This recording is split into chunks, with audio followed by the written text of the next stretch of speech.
Well, I would describe Colonel Henderson as a veteran military man. You know, he's been at the CIA for years. He's been training operatives in the field for years. And he's been given the task of training Charlie Heller, who is Rami's character, who is an analyst. He's not typical field agent material. And there is where we have drama. Yeah, and quite a bit of it. Charlie Heller is a brilliant CIA analyst. Some might call him an introvert. He is a passionate human being in his work, perhaps too much at times, and he knows a little bit too much. He also has an incredible, loving wife that might be the antithesis of him in terms of being an ultimate extrovert and a bright, shining star. But they both have these great strengths, and when he loses that person he adores the most, he finds a resolve, strength, a ability to use all of his intelligence and brilliance as a force of nature to make sure that person he adores the most, that light is still shining as bright as it ever was inside of him, hopefully. So the dynamic between Charlie and Colonel Henderson is, on the surface of it, mentor, mentee, teacher and student.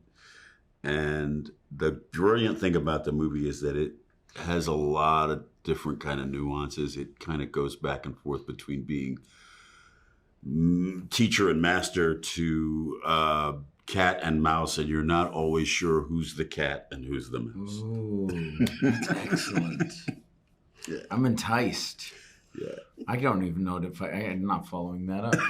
I think his greatest strength, Charlie is not your typical agent, and what I think his greatest strength is that he's underestimated, he's overlooked. He's someone we can all relate to, a lot of people can relate to, in terms of perhaps just feeling as though you're not appreciated in a certain way, and that can be a very powerful thing to be carrying around. It can be lethal, in fact. I don't know if everyone can relate to Henderson. I think what's interesting about Henderson is that most people have encountered someone like Henderson, a person who's in this position of authority, who is kind of dismissive of you in a certain kind of way and underestimates you and assumes that based on what you look like, that you aren't capable of succeeding in his particular field. This was my first time producing a film. I had produced a little bit on Mr. Robot, and that was just because I love being involved from the element of the script writing aspect, watching these characters go on a journey from beginning to end and telling a story in a way that I think is lasting, timeless. I want to make sure I get my hands dirty in a way and still have some, I guess, agency over the whole thing. There you go. Right? Yeah, absolutely. He was searching. He got there. He got there. Well, she's climate scientist, so I love that she's both so smart, but also really grounded and light and loose and free in a way that as an actor, I don't often get the opportunity to play. And I love the relationship between the two of them. They're polar opposites, but they complete each other and they bring out the best in each other. And it felt like a really beautiful foundation for Heller's ultimate grief journey throughout the film. I think what attracted me to Inqualine was that she's this beautiful dichotomy of somebody who, because of her feelings of loss, has sort of retreated from the world, but yet at the same time she has found a way to channel her energy into sort of being a champion for justice and speaking truth to power in a way that I just thought was so heroic. And it just was such a lovely contrast of retreat and also pushing things out into the light, which I thought was really interesting.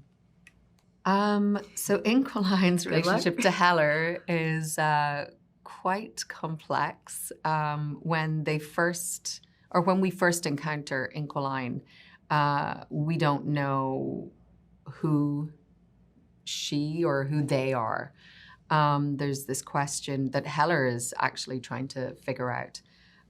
They've had a working relationship for many years, but it's veiled in secrecy. But they have a shared kind of passion for data and information.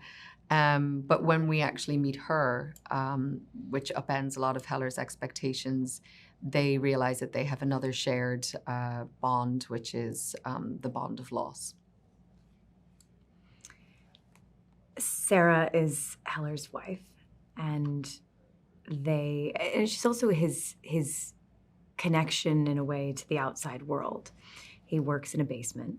He sits behind a computer all day, and I think sometimes his world can get quite insular, and he can live inside his head. And she's somebody who constantly pushes him to look outside, to be a little braver, to be a little bolder, to have a sense of humor. And I think he recognizes how important it is in some ways earlier in the film, but also especially after she's gone. I think we see what happens to somebody in this film when their most important connection is taken from them, and how it can drive people to do such extreme things. And I think that is, you realize the value and the necessity that we all have for connection, as you see with Heller and Sarah, and then with Heller and Inquiline and all the other people he meets along the way. The film also asks some pretty tough questions about the value of life and who deserves to have it in a way, and what it means to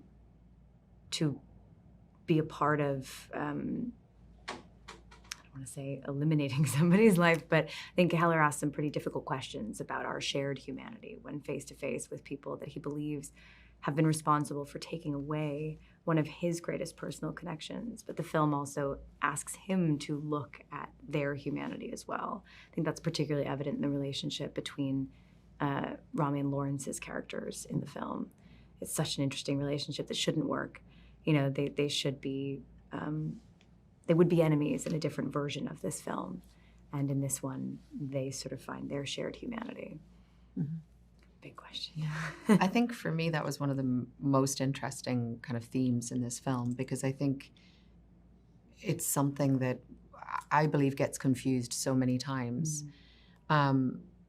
Justice is bringing somebody to account, whereas revenge is punishing someone.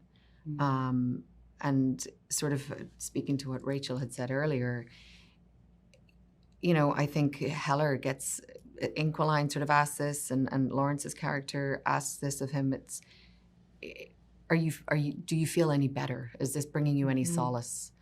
And personally, I think, that's where revenge falls short, because really you're just inflicting more pain.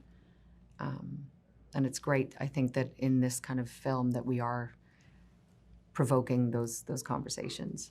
Yeah. I mean, I couldn't have said it any better, but there's one moment in particular, without giving too much away, towards the end of the film, where he has an opportunity to come face to face with that question after having entertained it and explored it at a number of different points in the movie. There's sort of one final face to face, and I think he finds his own answer to that question. That's quite unexpected. A lot of this film follows Heller figuring out how to navigate that question his way, and not in a way that we've necessarily seen another hero in a movie like this do. And that rings true to the very end. I mean, the film, for what often feels scene to scene like a deep character study, the film is enormous. I had the great opportunity, and I'll let Caitríona talk about the international piece, but I had the great opportunity to watch them shoot that pool break scene that you see in the trailer. And they had 2 shots at it. It was one of the most incredible stunts and feats of set design that I've ever seen in person. They had 2 shots at it because it was this giant pool that crumbles into thousands of pieces. And it took about 7 hours, if I'm not mistaken, to put it back together. And so watching the stunt team and the production design team and all of the different elements, the CGI folks that go into making something like that possible, it was one of the most inspiring moments I've ever had on a set. And everybody just held their breath and watched the pool break, and everybody was extraordinary. They had it on the first take and then got one more shot at it. Wow. So it just, in that moment, you become aware of the scale of this film. Yeah, I mean, James is an amazing director. I think he is so specific. He knows exactly what he needs. He is so efficient. And it was such a huge task for them. And they also, they got shut down in the middle of it because of the actors' strike, and they were able to... that day. Oh, that was the day that... The day of the pool. Wow. And then they were able to get it back up in record time, but I was shooting in Marseille. They'd already been in London and Paris. Then I joined them in Marseille. Then we all went to Istanbul. So that's a huge company move in so many different places. They were also stitching together interiors and exteriors that were shot in different places. Mm-hmm. But also they were losing locations all the time because once that company moved, we're gone. Mm-hmm. So just to be able to watch how James was in absolute control of all that, and how the production design team and everybody were just so amazing. It was really inspiring, and shooting so much as well. But I think that just speaks to just the meticulous planning that was done and how everybody was just on top of their A game.